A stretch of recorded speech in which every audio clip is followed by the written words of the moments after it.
မိမမိမ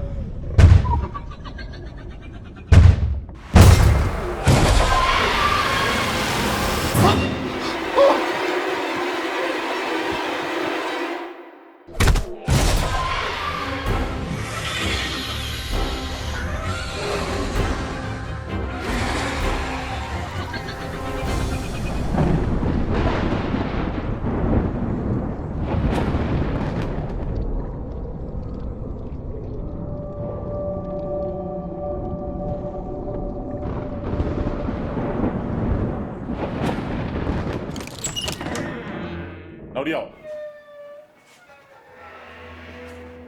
ဒါဘယ်နေရာကြီးလဲဘာလို့ရောက်လာလဲ မင်းဘာနေမျက်နှာတက်တာ မျက်နှာသိစိတ်ကုန်းနေလို့တွေ့ရစပြကနေတက်လိုက်တာလေ အားကြောင့်မင်းဒီကိုရောက်လာတယ်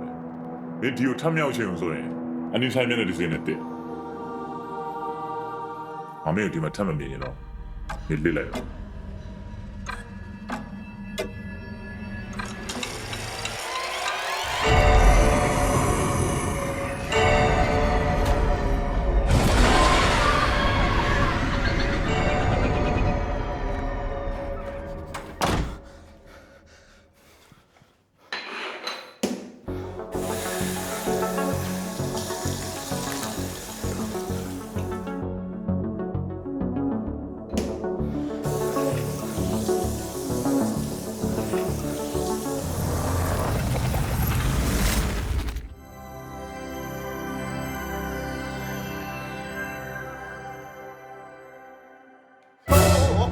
ကို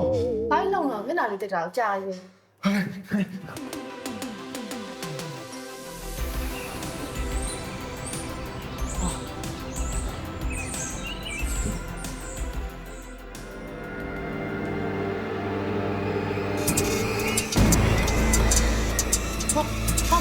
မိမအန်ဒီခိုင်းနေမျက်နှာသိ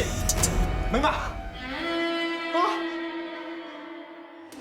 Anytime မျက်နှာသစေးကအမျိုးသားသုံးနဲ့အမျိုးသမီးသုံးနှစ်မျိုးရှိပါတယ်။အမျိုးသားသုံး Anytime မျက်နှာသစေးကအသားရည်ကိုပုံမကောင်းမွန်စေပြီးအစီပြန်ကြီးကိုတက်တာစေကချွေးပေါက်ထဲမှာရှိတဲ့အညစ်အကြေးတွေကိုတန့်စင်ပေးပြီးတော့နူးညံ့တဲ့အသားရည်ကိုရရှိစေမှာဖြစ်ပါတယ်။အမျိုးသမီးသုံး Anytime မျက်နှာသစေးကအသားရည်ကိုဖြူဝင်းတောက်ပကောင်းမွန်စေပြီးချွေးပေါက်ထဲမှာရှိတဲ့အညစ်အကြေးတွေကိုတန့်စင်ပေးကနူးညံ့ကြည်လင်သောအသားရည်ကိုရရှိစေမှာဖြစ်ပါတယ်။